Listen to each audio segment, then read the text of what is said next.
This is a game between Magnus Carlsen playing white, who is the strongest chess player in the world. There's no disputing that. Magnus is, yeah, he's the world champion. He is relinquishing his title, but yeah, he was playing against Hans Moke Niemann in the Singfield Cup here just a few months ago, and the result of the game kind of shocked the world and caused um, yes, caused some allegations of cheating to be. So if you look at the rating here, Magnus Carlsen is rated almost 200 points above Hans Moke Niemann. It shouldn't even be a contest between the two of them in general, although Hans has been improving very rapidly. So whatever. I mean, it turns out that Magnus didn't play a fan. Well, let's go ahead and just get into this game. Yeah, let's go ahead and get into the game, and then we'll talk about the details kind of as we go. All right. So of course we're supposed to attack the center of the board, get your pieces developed efficiently. This is the English, and it's something I've been playing recently, although not exactly like this. Um, and yeah, this becomes the Nimzo Indian, and there's a bunch of different ways you can play this that are pretty common. You could just move your queen to here, move your queen here. Pushing the pawn, a bunch of different options. But Magnus plays a somewhat rare move. It really hasn't been played all that often recently, although there are some top players like Wesley So that have played this as an opening. I like it because it looks a lot like what I would call my Snow Dragon, reversed Sicilian Dragon. Yeah, this is something that I would like to be in this position. This looks pretty good for white. And so far this game has been played before many times. Like I said, Wesley So has played this. Yeah, so he's asking Hans, what are you going to do? Are you going to take the knight? And Hans does take the knight, which ends up being a gammoted pawn then, because now Hans, the apprenticed super grandmaster, I might say. So 2700 is super grandmaster. These are the, I don't know, the deities of chess, essentially. If you're a 2700, you are nearly invincible. You have to search across the entire world to find somebody that has a chance at you at a game. There's only roughly 40 people in the world that are rated 2700 and above, and it's right around that number, give or take 3 to 5, so 40-ish, maybe even low 30 or high 30s. So Hans is in route, he's trying to get that 2700 rating. And if he manages to beat Magnus, he does get his 2700 rating. And Magnus Carlsen is trying to get up to 2900. That's one of his stated goals. Nobody's ever done that before. He would be the undisputed highest rated player in history.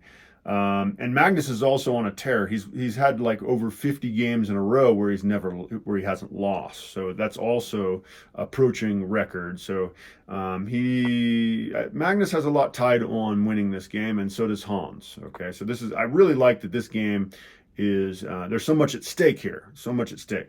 So all up until this point, this has been played before, and so Magnus played this G3 move, as I mentioned, is kind of a rare move at this level of play. Perhaps hoping that he would throw Hans off his game. Maybe Hans had prepared some other opening, and now, he's throwing this G3 move in, which is awfully strange. It's likely that Hans was unable to prepare for that move, although it seems like somehow he was. His game is so Magnus has actually used quite a bit of time on his clock, and as of this move, I think we're on move 9. This is a completely new game. Nobody's ever played this, at least at top levels. There's no recorded games of this, although this is the best move. You see that little star? That means it's the best move, as judged by Stockfish, the computer running in the background.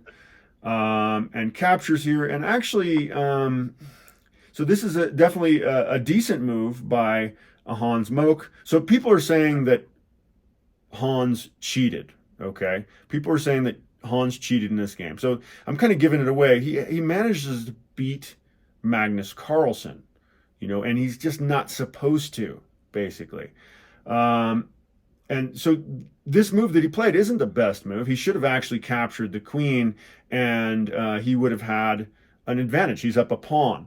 But Hans doesn't opt to do that. He actually goes ahead and attacks the knight. Well, that just gives the pawn back, which, so Magnus is picking up a pawn, but he's moving his queen again. He's not getting other pieces involved. Maybe it would have been nice if he could have played something like this. There's other moves that could have been made.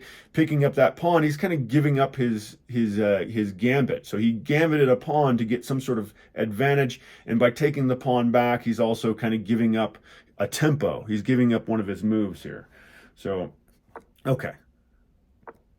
And now we do see that bishop coming out. And it gets really interesting here. So, if you are threatened, if somebody threatens your piece, you can't really answer that threat by threatening an equal valued piece. You got to find something of greater value, like a queen, for example. So Magnus goes ahead and attacks the queen, and how do you play this? Well, it's difficult to say, but Hans finds the strongest move. This is the strongest move, attacking the queen again. And now this absolutely forces Magnus to trade queens. He has no choice here because, of course, the bishop is hanging, the pawn attacking it, and now the queen is hanging. So these crazy queen, this trade sequence has to happen. And it seems like this might be good for Magnus. He forces Hans's rook out of... that's not a great square for the rook now. It would have been nice for it to be more in the center. And now the pawn structure around the king is messed up. Although Magnus's pawn structure is pretty lousy also. These two pawns are not connected with each other and might be fairly easy targets. In fact, they can be fairly easy targets, whereas this pawn over here that is isolated isn't as easy to attack. So there's definitely some weaknesses in the great Magnus Carlsen's position here. I wonder if he was starting to feel uncomfortable at this point. At this point, Hans is up over 20 minutes in time. I think Magnus Carlsen is in the low 20-minute range for moves or for his time on his clock, and Hans, the young prodigy, is somehow plus 20. He's got an extra 20 plus minutes on his clock to think about his moves, which maybe that contributed to Magnus's feeling that Hans was cheating. It just didn't seem right that somehow this young whippersnapper is making moves faster than him and still has him in a bad position, considering that the world champion's playing white. He's playing white, and he's struggling against a player that's rated 200 points underneath him that's playing black. So a bit difficult, I guess, for Magnus to understand that. Okay, so Magnus goes ahead and moves his king over to defend the pawn here. The pawn was hanging. That makes sense to me. The engine suggesting maybe knight to h4 was a better move, but we won't go into that. I should back up here. So, we want to organize an attack as black on this pawn here. You want to try to win that easy pawn, and maybe try to win this pawn as well. And then you'd have connected passed pawns over here, which would be extremely dangerous. Well, if you're going to do that, why not? Why did he move his rook? Why did he move his rook here? Why not move here? Well, the issue with that is if you move the rook here, then knight comes here, attacks the bishop. The bishop is obligated to back up somewhere. I'm not sure. Probably here, I suppose. And now the pawn can be pushed, and then the rook can get behind him. So it's really hard to. So if you play it that way, you're not going to be able to easily attack the pawn. So Hans Moke actually finds the strongest move, and he kind of reorganizes his pieces, and now he comes back to attack the pawn, because now if you attack the bishop, the bishop can move back, and there's going to be three pieces preventing the pawn from moving. So that's actually what we see here. So now Magnus is free to push the pawn, and actually he couldn't have pushed the pawn technically. It seems like he can't because there's too many attackers. There's too many attackers on it. Black has 3 attackers. White just has 1 defender. So why would he do this? It turns out that's the best move. He's sacrificing the pawn now. It's kind of another gambit here in order to get some counterplay here. So he's going to go ahead and trade his knight for the bishop.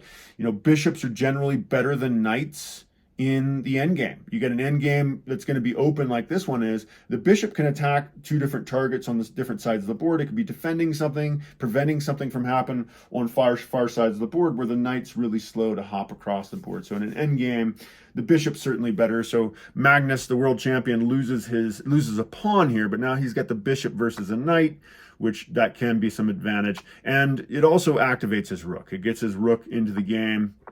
And it seems like things are going fairly well at this point. You know, we're putting pressure on this pawn. If Magnus can get his rook here, then, you know, he's going to get his pawn back and things are looking pretty good. But, yeah, Hans Moke, you know, he's on top of it, and he plays, well, I thought that was, okay, so this is one of the best moves. I guess it's suggesting that you should actually play the checking move first. Interesting.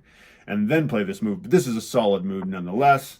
Magnus goes after the pawn, and that seems like, I mean, so this was a decent move, but it feels like you're kind of getting your rook out of the action here. So, yeah, Magnus goes ahead and attacks that pawn, just keeping pressure on it. And this was actually, yeah, again, the best move that could be played, because eventually it would be nice to maybe attack this bishop here, right? But if you don't play this move, then simply pawn to e4, and, you know, that bishop's not going anywhere. If you play f5 after pawn to e4, well, they can just play f3, and everything's going perfectly for white. So Hans finds, again, the strongest move.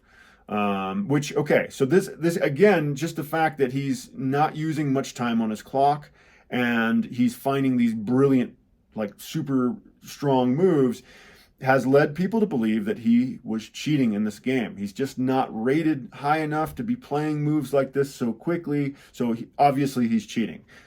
And I just don't understand that. Like, with what sort of technology? I'd love to hear if you guys have any ideas. You know, you could actually comment. I'm going to post this. This is going to be posted on YouTube, so you can definitely make, if you think of anything. I'd love to see your comments on how would Hans have cheated. This is in person, over the board. They've like had their phones and everything taken away. They have security devices. This is the Singfield Cup. They have security devices that scan them for phones and stuff like that. So, like, how is it that he's sitting across the chessboard from Magnus Carlsen, and Magnus Carlsen can't see him doing anything weird? He's not wearing an earpiece. How could he have cheated? Maybe he did. Maybe he did. I don't know. It seems unlikely, because I can't imagine the technology that would be involved to enable that. But okay. So Magnus goes after the pawn, and it does seem to make sense to me just to push the pawn.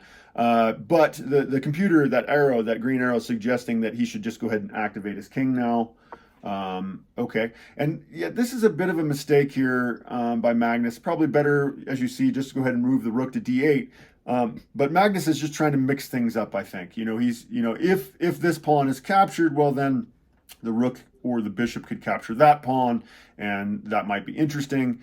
But Hans just goes ahead and goes after the rook, again suggesting that the checking move may have been best here. But this makes sense. You know, that the attacking the bishop, and as the bishop moves, well, then you're protecting your pawn. Okay, and now the computer is saying that the best move was actually to capture the pawn here, and Hans didn't go for the best move. So, you know, maybe he's not cheating, right? He's not, like, he doesn't have some sort of, I don't know the tech, but some sort of thing in his mouth, I guess, that's vibrating if he makes the wrong moves. I don't know, because, yeah, this wasn't the best move here, though it does keep the bishop out of the game for a little bit. And, you know, does he want to trade? Yeah, go ahead, Cheryl. I think that if they play bishop takes knight, then we play rook takes bishop, they can play pawn takes pawn, or the pawn, or play pawn takes pawn on the first move, and they can take the rook because our bishop can. Yeah, well, no, I don't think he's going to take, you know, normally, again, these grandmasters are not going to trade bishops for knights in most cases, unless they're getting something else in return. Yeah, so if bishop takes, rook takes, you're saying pawn takes. Yeah, I'm not sure how that all. So if bishop takes, rook takes, you're saying white then takes pawn. Is that what you were thinking? Yeah, but that's definitely good. That would be good for white. It seems like so black is still kind of winning though. You've got these connected pawns over here that you can probably make something out of. I'd say this position is still to the advantage of black. This pawn's going to be pretty hard to defend.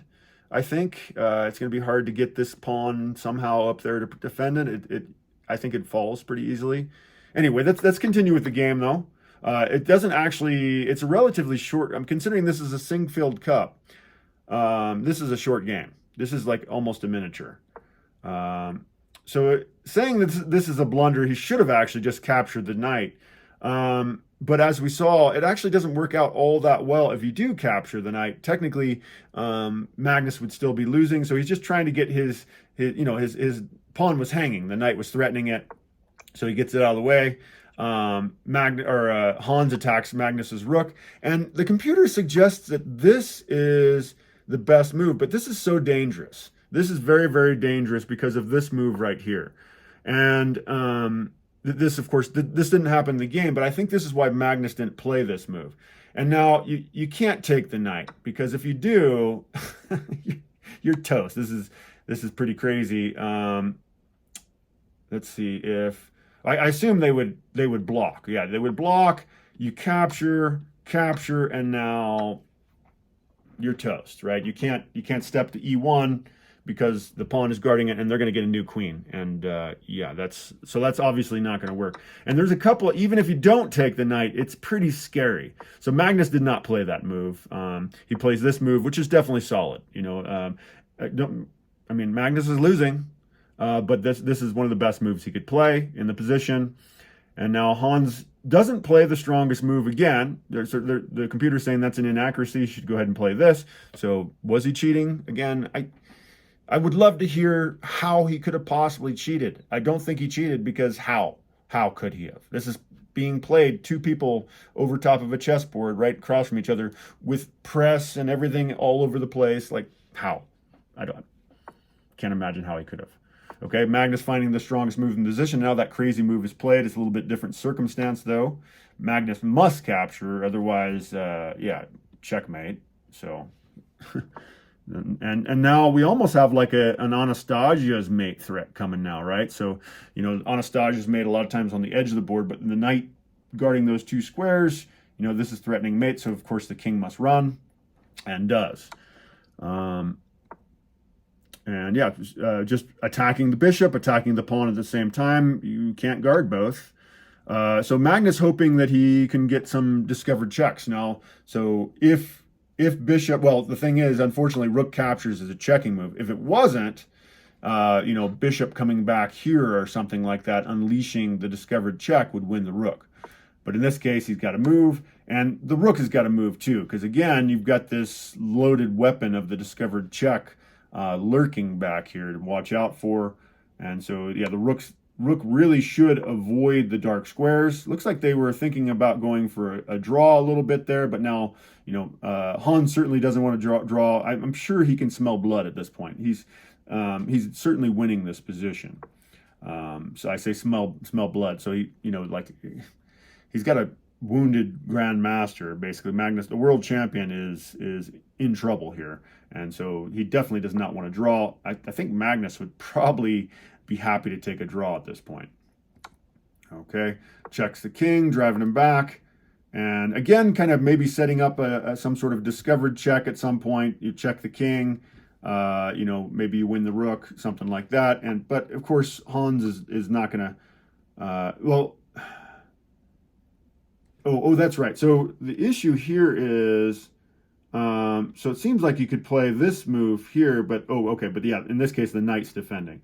Okay. So he actually could have got away with playing this move, because after the checking move, well, let's actually not go into that. Okay. So anyway, they played this move here, or I should say Hans Niemann played this move here. And now we have the discovered check. And let's see. So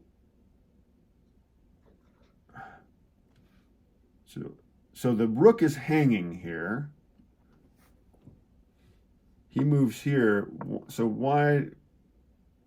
So he's in check. He moves here. And now Magnus does capture the rook. Wait a second. This is not...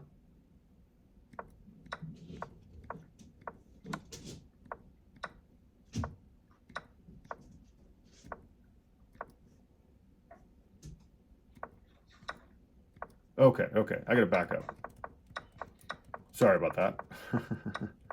I got confused for a second. I was thinking this was a line that I explored, but this was the actual game. Okay. Okay. So, yeah, the interesting thing here is, so you take the rook, and it seems like you were getting that free rook, but because of the fork, you lose the rook as well. So it seemed like Magnus was getting back into the game there, but because of that fork, that was not the case. And I'm just going to kind of play through the rest of this game at this point, because it's really hard to play for Magnus at this point. The issue really being these two pawns over here. How are you going to deal with them? You know, he does have the bishop, which should be, you know, some sort of advantage. But these pawns here are the real problem for Magnus. There's really no way to stop these pawns. It doesn't matter that he's able to capture that, because the knight actually is going to be able to get back in time to capture the pawn. So yeah, at this point, Magnus could probably resign. There's no way you're going to stop connected pass pawns. So these guys are connected pass pawns. The knight is going to be able to get back over there eventually. Oh, kind of interesting here. Magnus does try to keep the knight pinned here, but you can just attack the bishop, and it's going to have to move. So Hans doesn't do that right away. But okay, so again, he's got the knight pinned over here, but that knight will be able to get back into the game. He can always just attack the bishop, and the bishop would have to move, and then the knight will be able to move to one of those, you know, one of the two squares that will open up for him. You know, if the bishop goes over here again, of course the knight could go here, and then he could jump back into the game. So there's really no way to continue here.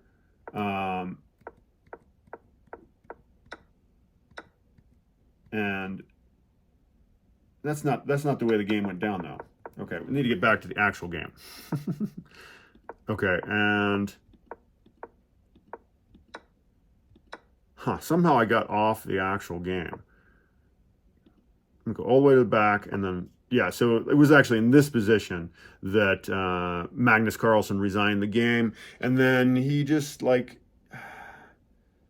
he kind of almost mopingly went off and talked to his managers and stuff like that, and then accusations of cheating started coming across, and he started using his pretty vast influence, did Magnus, to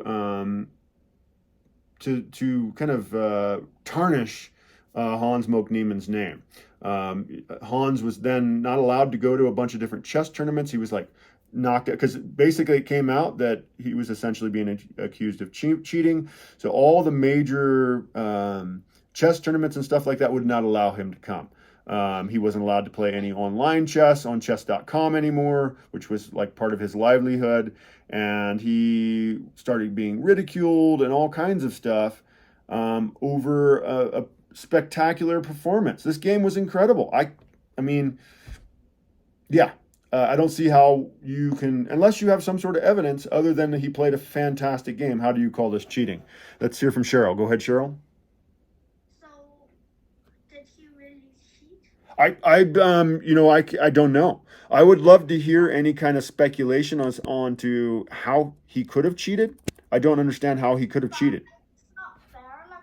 Just because Magnus say he's cheating, then that he can't go to those tournaments. Yep. So exactly. So now there is going to be, so Hans Moke Niemann is suing chess.com. He's suing Magnus Carlsen. He's suing Magnus Carlsen's businesses for $100 million. Yeah. So pretty amazing. A fantastic game, and interesting thing to follow. I think Hans Moke Niemann is probably going to be a contender one day, unless it turns out he is cheating. And again, if you know of any way that he might have been cheating, I'd love to hear about it. But yeah, let's go ahead and call the game for now. Oh, yeah. Thank you for checking that out.